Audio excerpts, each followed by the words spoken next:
It was around 10:30 on Saturday night when Troy police got a call that brought them out here to the 600 block of Jamaica Street.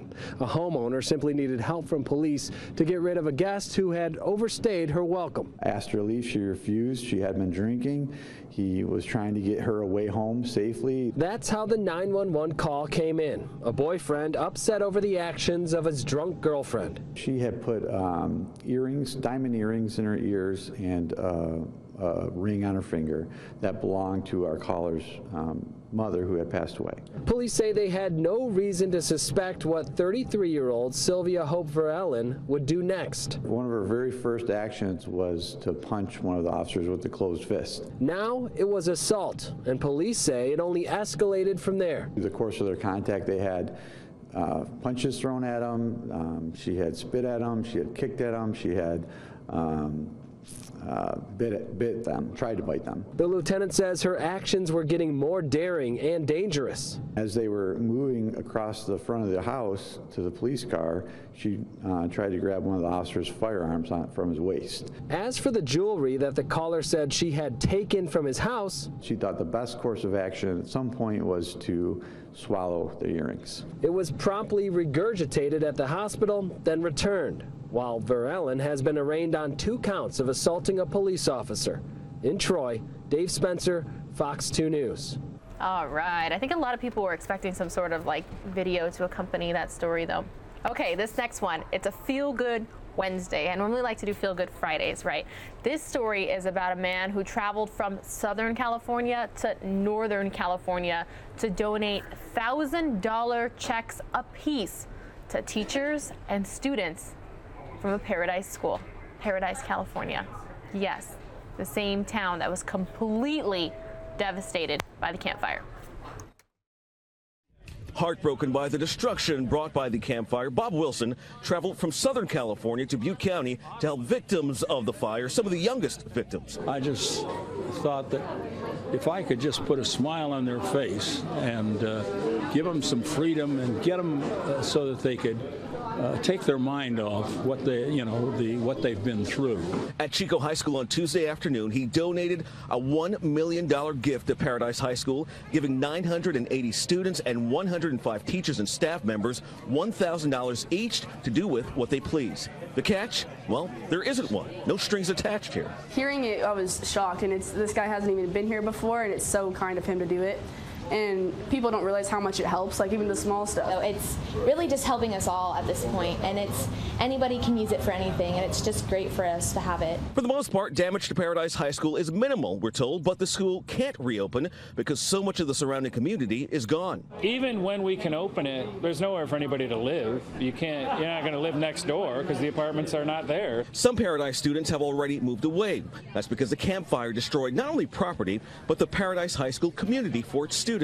It is the reason that Wilson feels so compelled to help these teens and staff at Paradise. It was a great time of my life, and it was carefree, to be honest with you. The 89-year-old real estate developer and owner of the Fish Market restaurant, which has 4 locations in the Bay Area, said after coming up with the idea, he reached out to the Paradise High School principal about delivering the money to the school. A teenager can replace most everything in their bedroom for $1,000, especially because they had their phones on them and all that, so it's super exciting for them. The San Diego resident is the latest to show the lengths of human compassion from a man who has never been to Paradise and has no connection to the town. So, why did Wilson do it? They did have smiles on their face, and again, that's the joy I'm getting out of this whole thing is with these kids. Oh man, feel good Wednesday indeed. I like that story for a couple of reasons. For one, that guy's like, come on, kids can replace everything that was in their bedroom for $1,000, especially when they had their most expensive belonging on them at the time, their cell phone. And then that man who's like such a carefree time in high school, right? Wasn't it for all of us? Elementary, middle school, high school, when you were a child and you didn't have a real care or worry in the world or responsibilities. Much different time, right? Okay, 2 more top stories for you before we try to return to the Senate floor, but don't worry, you're not missing a thing. No senator is speaking at the moment. Okay, this next story is about a new weapon in the fight versus cancer. Anything that helps fight cancer has got to be doing some sort of good, right? Up on the 4th floor of the New York Presbyterian David H. Koch Center, behind this heavy door, there is a new weapon in the fight against cancer. This magnetic resonance imaging machine, or MRI, allows doctors to do something called MRI-guided radiation therapy. Our goal is to cure cancer.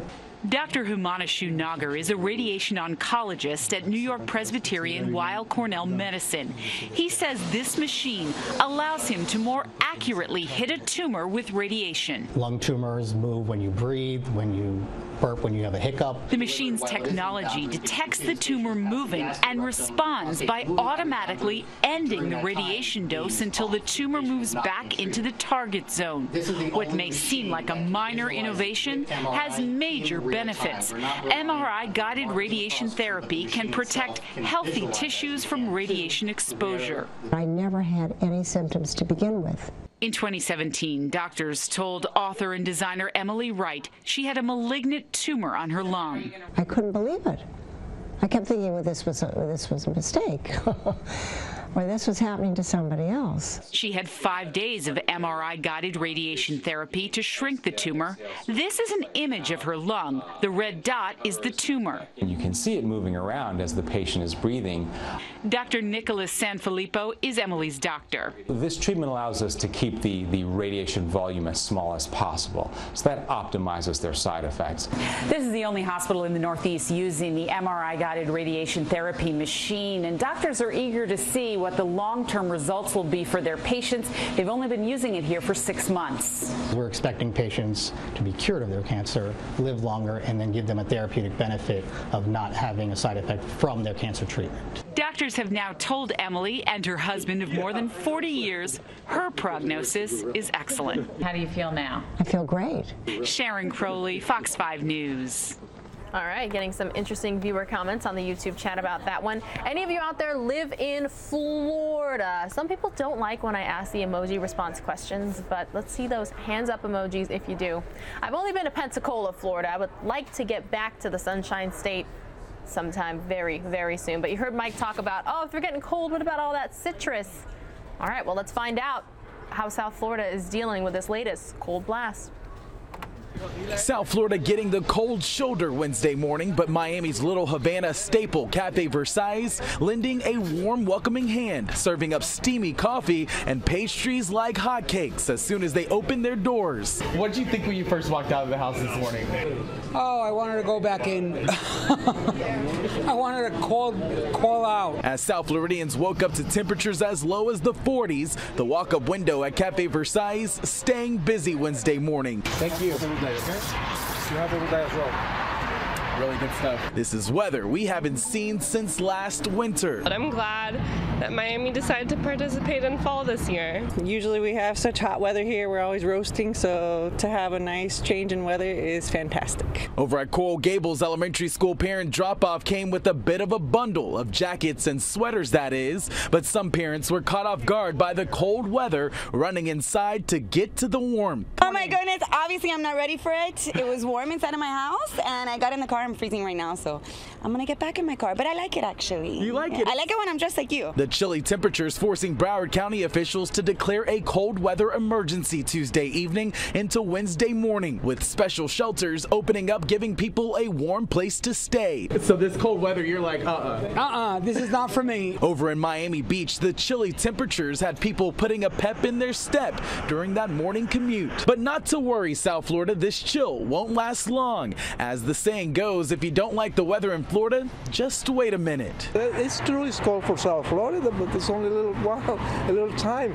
At 12, it'll hit again the 60s or the 70s, just a little while. I would like to stay a little bit longer, really. Oh man, you guys are making some funny comments on the YouTube chat about 40s. They don't know what cold is. Okay, well, when you live in Arizona or Florida and you see temperatures like this, especially with the wet weather expected in our area, I am not looking forward to those 50s on there. 57, 57, 59 for the high. No, I do not like the cold. That is why I live here. I would much rather put up with a very warm summer so that I don't need to put up with cold and snow and sleet and hail and that sort of thing. I like the warmth. Okay, taking a live look now at the big board. Dow Jones Industrial, nothing but green on it today. Looks like they're bouncing back just a bit. If anything breaks, we will have you covered. Again, thanks so much for watching News Now, which is a part of Fox10Phoenix.com. 260 of you currently with us. Last night we got about 3,600 is what I think we topped out on during that chase. If you happen to miss that chase in Los Angeles, we covered it for nearly an hour. I clipped the entire chase and then I clipped the crash out into the bus stop at the very end. You can watch it time and time again, as many times as you'd like. Just head on over to youtube.com/Fox10Phoenix. That's our very own YouTube page. You're currently watching the YouTube stream, so all you got to do is click right there where you see it say Fox 10 Phoenix, and you'll be able to watch, rewatch, share with your friends, your family, your coworkers, your neighbors, everybody you know. And maybe next time during a chase, I won't say "and" so much.